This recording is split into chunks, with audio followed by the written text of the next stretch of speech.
Hello नमस्कार दोस्तों, स्वागत है आपका आपके अपने यूट्यूब चैनल सरकारी नौकरी में एक नए वीडियो के साथ। तो दोस्तों, ग्रुप डी भर्ती को लेकर के शॉर्ट नोटिस आउट हो चुका है और 23 जनवरी से उसके फॉर्म फिल होना स्टार्ट हो जाएंगे। तो दोस्तों, उससे पहले हम ग्रुप डी के अंदर जितनी भी पोस्ट आने वाली हैं, यानी कि लगभग 14 पोस्टों की वैकेंसी आएंगी, तो उन सभी पोस्टों की जॉब प्रोफाइल को लेकर हम वीडियो बना देंगे। तो जो भी लोग ग्रुप डी में फॉर्म डालना चाहते हो, तो वो सबसे पहले ग्रुप डी की सभी पोस्टों की जॉब प्रोफाइल को अवश्य देखें और उसके बाद ही अपनी वहां पे प्रेफरेंस सिलेक्ट करें।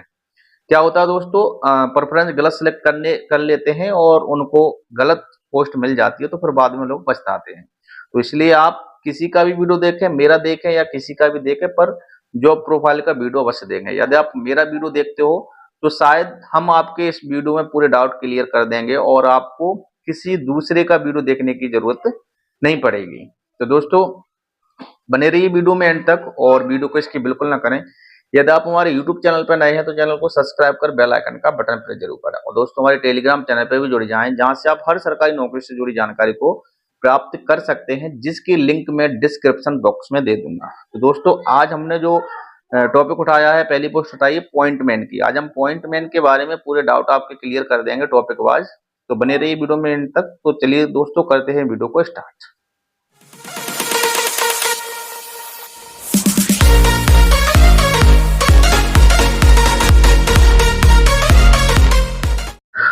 तो दोस्तों, पॉइंटमैन की हमने जॉब प्रोफाइल को लेकर इतने पॉइंट इकट्ठे किए हैं और इन सभी पॉइंटों पे चर्चा करेंगे। पहला अपना टॉपिक जो रहेगा वो सिलेक्शन प्रोसेस के ऊपर रहेगा कि इनकी सिलेक्शन प्रोसेस क्या होती है, और दूसरा अपना टॉपिक रहेगा ट्रेनिंग, इनकी ट्रेनिंग कितने दिन की होती है और ट्रेनिंग के टाइम में इनको क्या सैलरी दी जाती है। तीसरा टॉपिक रहेगा आपका इनकी पोस्टिंग और ड्यूटी, और जो ड्यूटी टाइमिंग है वो कितने आवर्स घंटे की इनकी ड्यूटी रहती है। और तीसरा हम टॉपिक रखेंगे कि इनको क्या कार्य करना पड़ता है, रेलवे में पॉइंटमैन को क्या क्या कार्य करने पड़ते हैं। पांचवा अपना जो टॉपिक है वो रखेंगे प्रमोशन, इनको प्रमोशन कैसे मिलता है और ये प्रमोशन के द्वारा कहाँ तक ये किस पोस्ट तक पहुंच सकते हैं। उसके बाद हम इनकी सैलरी को और जो अलाउंसेस दिए जाते हैं उन पर चर्चा करेंगे, क्या क्या अलाउंसेस इनको मिलते हैं। और इनकी लीव और ट्रांसफर को लेकर भी चर्चा करेंगे, इनको कितनी लीव दी जाती है रेलवे के द्वारा एक साल में, और ये ट्रांसफर कौन कौन से ट्रांसफर इनको मिलते हैं और किसके ट्रांसफर से अपना ये ट्रांसफर करा सकते हैं। और रेलवे के अंदर इनको जो भी फैसिलिटी दी जाती हैं और उसको लेकर बात करेंगे। और 9वां टॉपिक रखेंगे कि फीमेल के लिए जॉब कैसी है। और 10वां टॉपिक रखेंगे इनमें जो डिसएडवांटेज हैं और एडवांटेज टॉपिक क्या क्या है। और दोस्तों, रेलवे की सभी पोस्ट की जॉब प्रोफाइल देखने के लिए आप हमारे यूट्यूब चैनल पर विजिट करें। तो चलिए दोस्तों, करते हैं स्टार्ट। पहला टॉपिक रहेगा अपना सिलेक्शन प्रोसेस को लेकर के। चलिए, तो दोस्तों ये है अपना पहला टॉपिक। तो ये सिलेक्शन प्रोसेस क्या है दोस्तों, ये लेवल 1 की नौकरी है और जिसका ग्रेड पे 1800 रुपए रहता है और जिसके लिए जो एज क्राइटेरिया है वो 18 से 33 साल है।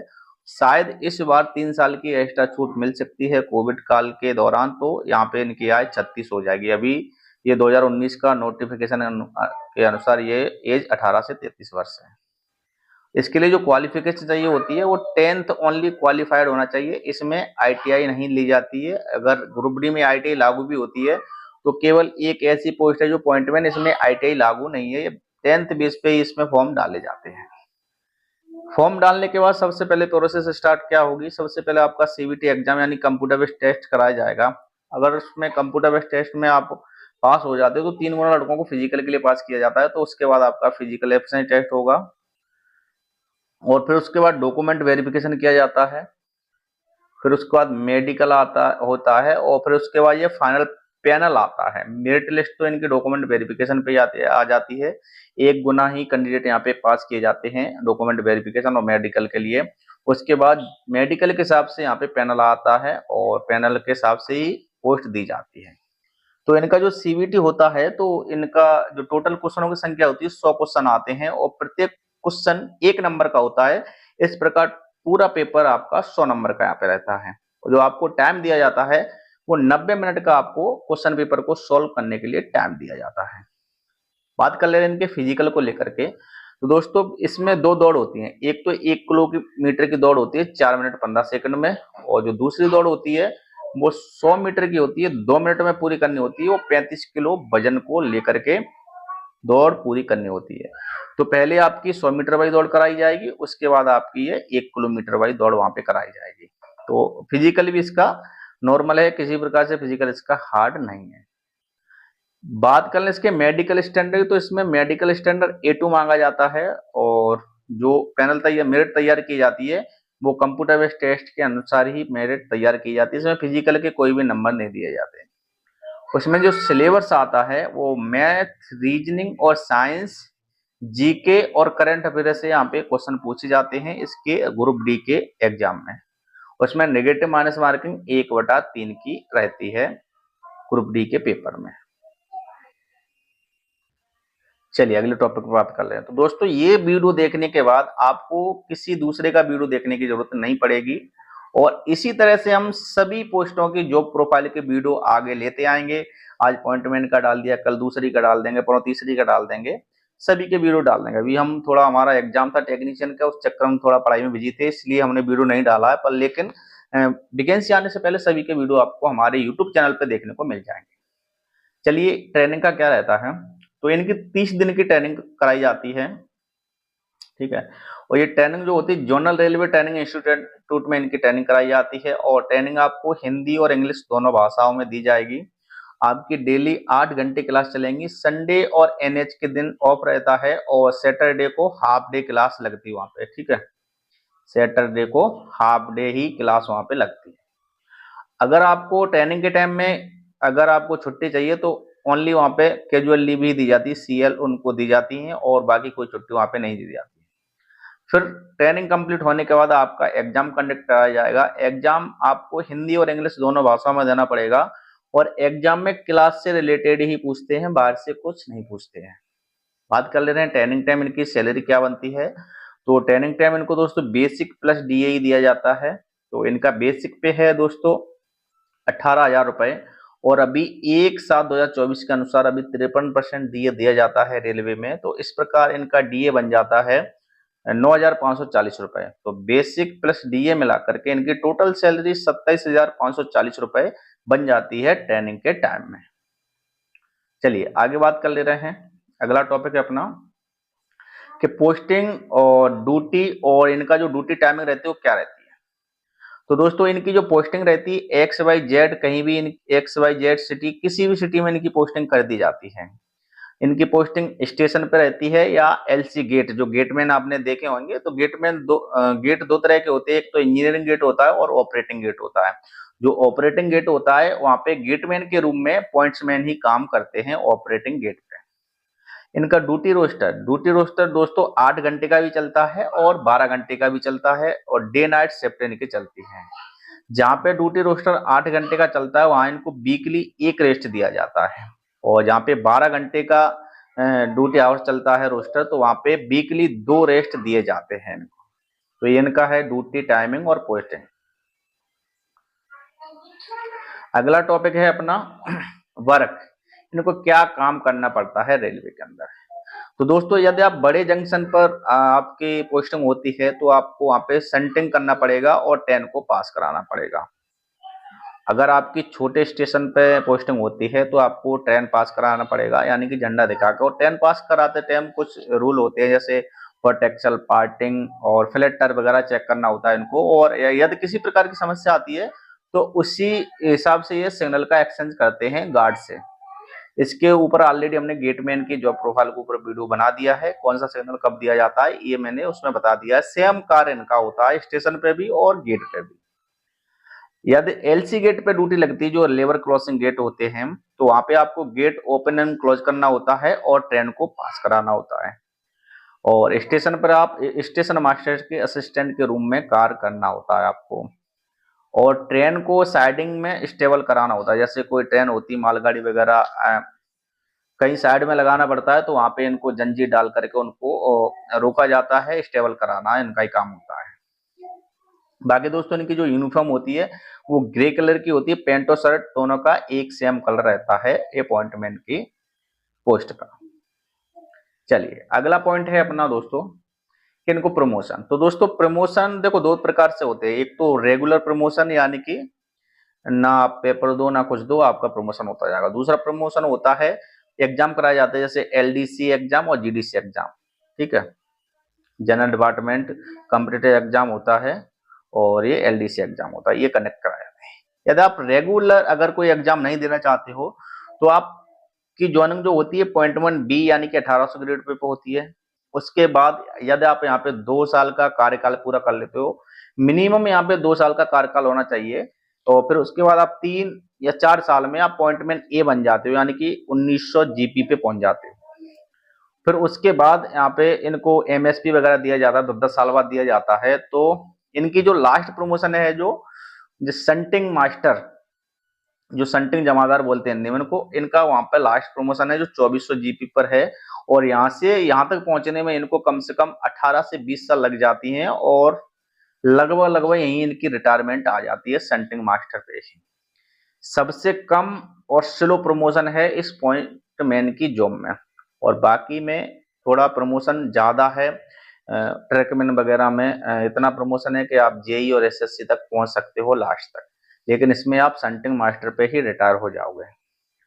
लेकिन दोस्तों जो एग्जाम कराए जाते हैं जीडीसी और एलडीसी, इसके द्वारा आप स्टेशन मास्टर, ट्रेन मैनेजर और TC, senior clerk, junior clerk और भी पोस्ट आती है एनटीपीसी के अंदर, वो आप सभी भी बन सकते हो। कोई भी पोस्ट एग्जाम दे करके पास कर करके किसी भी पोस्ट पे आप जा सकते हो एग्जाम कंडक्ट करने के द्वारा। चलिए अगला जो अपना टॉपिक है, अगला टॉपिक जो मेन टॉपिक रहेगा दोस्तों सैलरी को लेकर, इनकी सैलरी क्या बन जाती है। तो दोस्तों ये लेवल 1 की नौकरी है और इनका ग्रेड पे 18,000 रुपए है और बेसिक पे, ग्रेड पे 1800 रुपए है और बेसिक पे 18,000 रुपए है।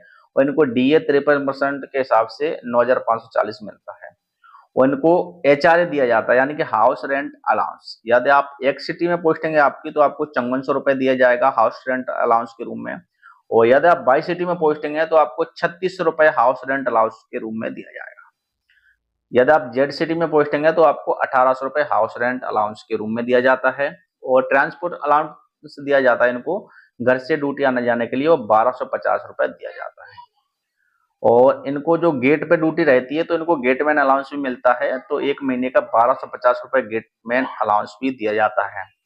यदि ये अपने स्टेशन से किसी दूसरे स्टेशन पर ड्यूटी करने के लिए जा रहे हैं, यानी कि 8 किलोमीटर अगर दूर जाते हैं अपने हेडक्वार्टर से, तो इनको 625 रुपए टीए के रूम में डेली दिया जाता है। बाकी दोस्तों इनको अभी एनपीएस जो चल रही है स्कीम रेलवे में, उसमें इनका डिडक्शन हो जाता है, 2520 रुपए इनके एनपीएस के लिए काट लिए जाते हैं। तो इस प्रकार दोस्तों इनकी इन एंड सैलरी कितनी बनती है, यदि आप एक सिटी में हैं तो आपकी ग्रोस सैलरी बन जाएगी 35,440 रुपए, और उसमें से एनपीएस काटने के बाद आपके हाथ में 32,920 रुपए सैलरी आ जाएगी। यदि आप बाई सिटी में कार्यरत हैं तो आपकी ग्रोस सैलरी 33,640 बन जाएगी, ये मिनिमम सैलरी बता रहे हैं दोस्तों, और नेट पे सैलरी 31,120 बन जाएगी। यदि आप जेड सिटी में हैं तो आपकी ग्रोस सैलरी 31,840 रुपए बन जाएगी, और एनपीएस कटने के बाद आपकी सैलरी 29,320 बन जाएगी। ये दोस्तों मिनिमम सैलरी है, इसमें ना कोई नाइट अलाउंस ऐड किया गया है और ना ही कोई एनएच वगैरह ऐड किया गया है, ना ही कोई टीए ऐड किया गया है। मान लो इनको नाइट अलाउंस के रूम में कम से कम 2,000 रुपए इनका नाइट अलाउंस एक महीने का बन जाता है, नाइट को ड्यूटी करते हैं। और इनको टीए भी बन जाता है, इनको 4-5 हजार रुपए लगभग मान लो इनका टीए बन जाएगा। तो इनकी salary X Y Z city में हर एक में मान लो 5-5 हजार रुपए आप ऐड करके इनकी सैलरी को जोड़ सकते हो। चलिए अब बात कर, अगला टॉपिक है अपना क्या, अगला टॉपिक है दोस्तों इनकी लीव और ट्रांसफर को लेकर हमने रखा है। तो इनको लीव कितनी मिलती है, देखो रेलवे के अंदर जो एलएपी होती है, लीव ऑन एवरेज पे, ये 30 लीव दी जाती है पर ईयर। और जो एलएचएपी होती हैं जो, यानी कि इनको सिक भी बोलते हैं, वो आपको 20 दी जाएंगी पर ईयर। जो कैजुअल लीव होती हैं सीएल, ये आपको 10 मिलती हैं पर ईयर। और 16 नेशनल हॉलीडे हैं और स्टेट डिवीजन लोकल एरिया में अलग अलग दिए जाते हैं, कहीं 16 भी हो जाते हैं, कहीं 17 भी हो जाते हैं, कहीं 15 भी रह जाते हैं। इस हिसाब से इनको ये छुट्टियां दी जाती हैं और वीकली एक ऑफ मिलता है। बात कर ले रहे हैं इनके ट्रांसफर को लेकर के, तो दोस्तों ऑन रिक्वेस्ट ट्रांसफर के द्वारा ये अपना ट्रांसफर करा सकते हैं। तो ऑन रिक्वेस्ट ट्रांसफर के लिए दोस्तों मिनिमम आपकी सर्विस 5 ईयर होनी चाहिए, उसके बाद ही आप ऑन रिक्वेस्ट ट्रांसफर के लिए अप्लाई कर सकते हैं। दूसरा होता है दोस्तों म्यूचुअल ट्रांसफर। तो म्यूचुअल ट्रांसफर आप ज्वाइनिंग के 10 दिन बाद भी कर सकते हो, 15 दिन भी बाद कर सकते हो, 10 महीने बाद भी कर सकते हो और 4 साल बाद भी कर सकते हो। आप कभी भी कर सकते हो। जब आपको म्यूचुअल मिल जाएगा, कोई दूसरा कैंडिडेट आपसे म्यूचुअल ट्रांसफर के लिए एग्री हो जाएगा, तो आप म्यूचुअल ट्रांसफर कभी भी करा सकते हो। ये स्पाउस ग्रांट जो ट्रांसफर होता है, इसमें क्या होता है दोस्तों, यदि आपकी वाइफ किसी स्टेट गवर्नमेंट जॉब में है या किसी सेंट्रल गवर्नमेंट जॉब में है, दूसरी जगह कार्यरत है, आप दूसरी जगह कार्यरत हैं, तो स्पाउस ग्रांट से आप या तो उसके पास पहुंच सकते हैं या वो ट्रांसफर करके आपके पास आ सकती है। स्पाउस ग्रांट का ट्रांसफर बोला जाता है इससे। ठीक है, चलिए अगला टॉपिक हम देखते हैं। तो अगला टॉपिक है फैसिलिटी। फैसिलिटी क्या दी जाती है रेलवे में इन पॉइंट्समैन की पोस्ट को।